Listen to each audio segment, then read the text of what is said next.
what might have been.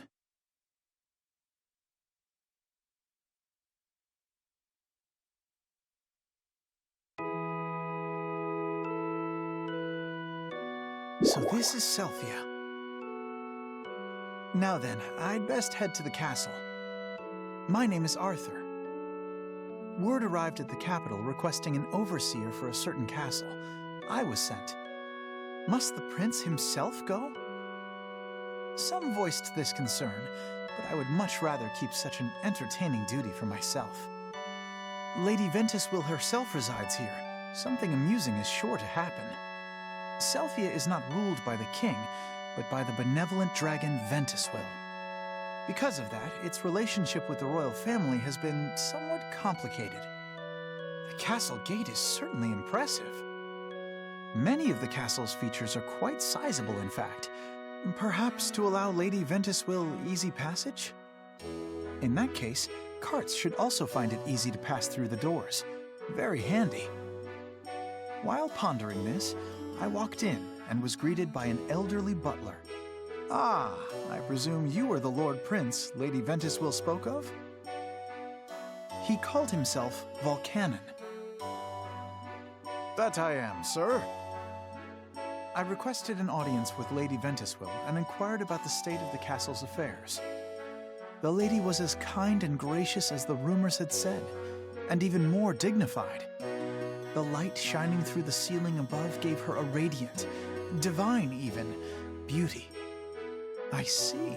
With your wings, you can come and go freely without needing the gate. I nodded to myself in satisfaction, having solved the puzzle of Lady Ventuswill's movements. We went through the formalities of my official appointment, and I was shown to my rooms. This way, if you please, Lord Arthur. The rooms were comfortable, equipped with a desk, bed, and other necessities. I requested various records I would need, then sat to look over the documents I had brought. The head butler here is quite competent. So few staff means some things have gone undone. But it is remarkable how much they have accomplished with such small numbers. Here the ruler rules not by fear, but instead through cooperation. It was a far more wonderful system than I had expected. After that day, I worked my hardest to bring further peace and prosperity to Selphia. I think we shall put on a book reading.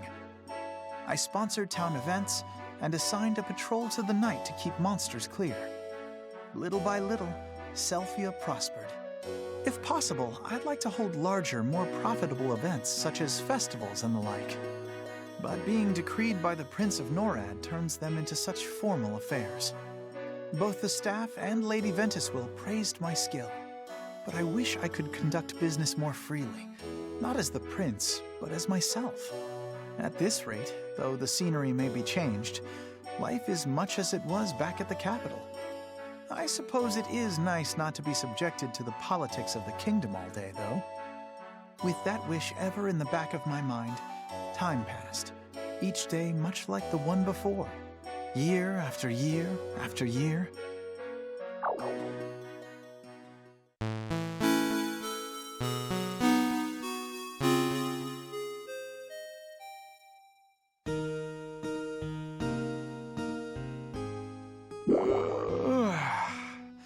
Huh? Where am I?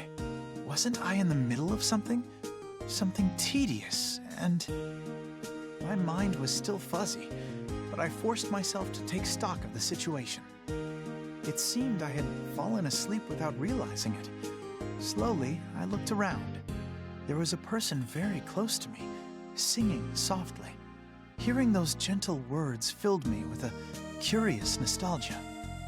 A moment later, the person smiled down at me and began stroking my hair. It was seeming more and more obvious that I'd fallen asleep. And fallen asleep somewhere far more comfortable than even the softest bed. Apparently, my pillow was a person. Ah, now I remember. I was on the lap of the one mistaken for royalty, who was now ruling in my stead. Though, if I recall, the message had said prince, not princess, How they mistook that, I'll never understand. It had all seemed terribly haphazard at first, but now I enjoyed that relaxed approach. I moved just enough to look up at the face of my beloved.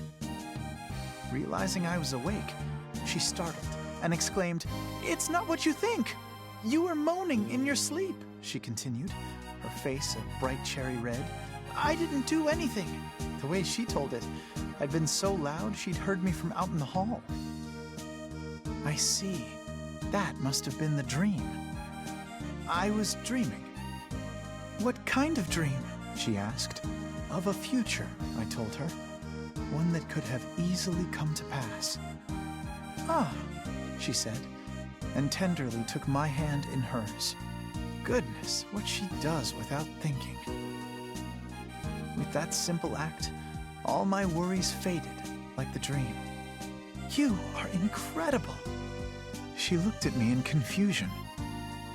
"We were talking about your dream," she said, but I cut her off with a quiet, "I love you."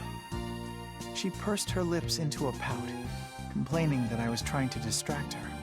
And it was a distraction, I admit that, but I also wanted her to know my feelings. I mean it.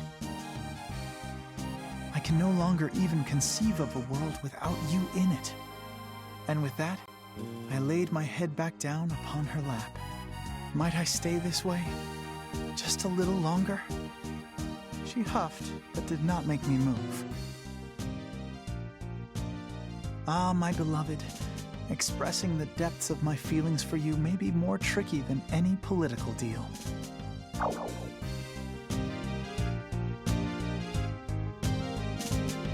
The end.